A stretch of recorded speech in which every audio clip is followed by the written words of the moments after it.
Hey guys, welcome to the Max Invest YouTube channel. In today's video, we're going to be taking a look at cryptocurrencies and the activity that is on the chains. The point of today's video is to show that Ethereum is currently dominating the majority of other cryptocurrencies with on-chain activity. The main metric that I'm going to look at is fees for this video and the amount of fees that these blockchains are getting at. I'm going to talk about where these fees actually go to and why these fees are important. Of course, if you enjoy the video, remember to like and subscribe to the channel, and remember nothing in this video is financial advice and you should always do your own research. So, by market capitalization, we can see that Ethereum has a $280 billion market cap and has a price of $2,400. So Ethereum is very high in market capitalization. However, other assets are beating Ethereum, namely Bitcoin. Bitcoin is still higher in market cap than Ethereum, but if we look at some of the other metrics, we can see that Ethereum is flipping Bitcoin in almost every way. In fact, if we look at the fees generated by the blockchain, we can see that Ethereum is distinctly the #1 blockchain for protocol-generated revenue. As we can see, on a 7-day average, Ethereum has got about $8 million worth of fees per day in the last 7 days, which is a considerable amount of protocol-generated revenue. Now, right now, the majority of these transaction fees are paid out to the miners who are securing the Ethereum blockchain. However, we do know that Ethereum is transitioning from proof of work to proof of stake by the end of this year. This means these miners will no longer exist, so where will the fees be paid? Well, once Ethereum transitions to proof of stake, individuals will be able to stake their cryptocurrency, and those that stake their cryptocurrency will be economically rewarded, and this will be in the form of the fees on the blockchain. So this is how Ethereum works. There are economic incentives for individuals to secure the network and keep Ethereum running, and this is where the transaction fees actually go to. So, as we can see, Ethereum is making about $8 million in average fees for the past 7 days. Now, the next biggest blockchain is the Binance Smart Chain, which does about $2.8 million in fees. If you know about the Binance Smart Chain, Binance is the biggest cryptocurrency company in the entire world, and they have their own centralized blockchain. This centralized blockchain is able to do more transactions per second than Ethereum. However, this is because it only has 21 validators. So this is why Binance can do this transaction amount. However, the way to really see Ethereum's dominance is you actually look at the decentralized applications launched off Ethereum and how much fees that they are doing. So, Ethereum is obviously launched off Ethereum. Ethereum is Ethereum. However, Uniswap is also launched off Ethereum. It's a decentralized exchange. Aave is also launched off Ethereum. It's a decentralized borrowing and lending platform. And as you can see, all of these are all launched off Ethereum. Uniswap, Aave, SushiSwap, Compound, QuickSwap, Synthetics, Balancer, MakerDAO, Bancor, Polygon, and more. All of these decentralized applications are actually launched off Ethereum, and they're doing a ton in fees. So the way I like to look at Ethereum's dominance is I look at Ethereum's fees and then all of the applications on the Ethereum network's fees. And as we can see, if we look at this, Ethereum network is doing about $25 million or $20 million worth of fees every single day.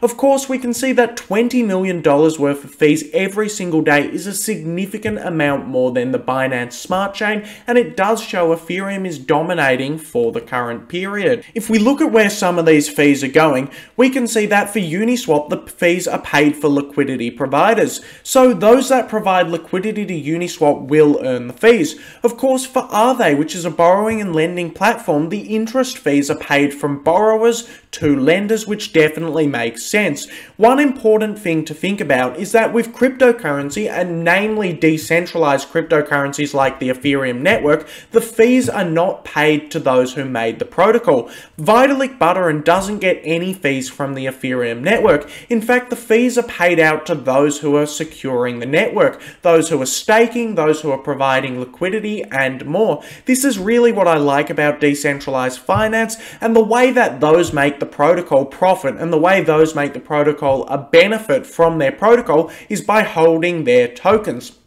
Of course, Vitalik Buterin has made a lot of money from just holding his Ether tokens, which he bought when Ethereum came out. However, Vitalik Buterin hasn't made any money from the transaction fees on the Ethereum network, which is something that I do like to think about, and it is a different business model with a lot of these cryptocurrency businesses. Cryptocurrency businesses like Uniswap, Aave, and SushiSwap, all launched off Ethereum, don't make money traditionally. The fees are paid out to those who are helping support the network, and those who made the network make money from holding the token. I think that's an important thing to think about with cryptocurrency, and it definitely is a new business model. Of course, centralized businesses can use Ethereum and keep the revenue for themselves. However, I am specifically looking at the decentralized businesses in today's video. I also want to point out, it's very clear that Ethereum is dominant and all of the applications in Ethereum are destroying any other blockchain, but even comparing Binance Smart Chain to Ethereum isn't that good,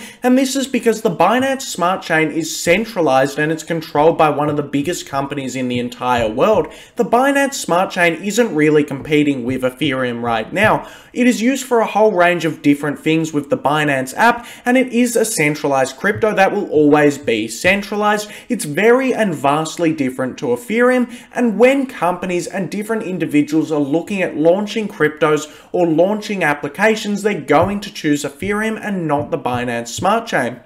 So, if we actually look at the amount of dominance with Ethereum, the next closest competitor to Ethereum, in my opinion, is probably Terra, which does about $26,000 worth of transactions per day relative to Ethereum's $8 million worth of transactions. So Ethereum is completely dominating this market right now, which is what I love to see, and it's why it's my biggest investment. To this day, fees are a really good method at looking at the action on-chain, and as we can see, Ethereum has the most action on-chain by a mile, and Ethereum is decentralized, which is what a lot of people really do value. So Ethereum is clearly in the lead, and this is why Ethereum is currently my biggest position for the time being. I really do love holding Ethereum, and I hold Ethereum over other cryptocurrencies like Bitcoin. In fact, I hold no Bitcoin, and I hold a ton of Ethereum. If we look at Ethereum's price, it is actually doing pretty well.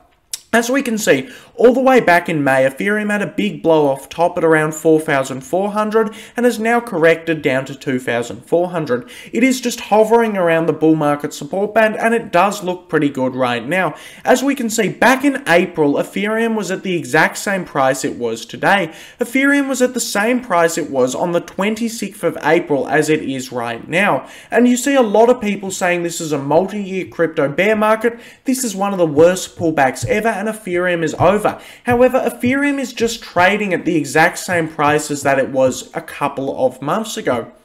And I do think that this is something important for people to note, that Ethereum hasn't actually pulled back that much just yet. It is hovering around the same prices that it usually does, and it is doing very well. In fact, if you were one of the people who was buying Ethereum all the way back in March, February, or January, you are up significantly on your Ethereum right now still. And even if you were buying Ethereum at these prices, I wouldn't be too worried, as if we look at Ethereum's general direction over the long term, we can see that Ethereum is on a general uptrend and does continue to trend upwards, which is what I love to see about this cryptocurrency.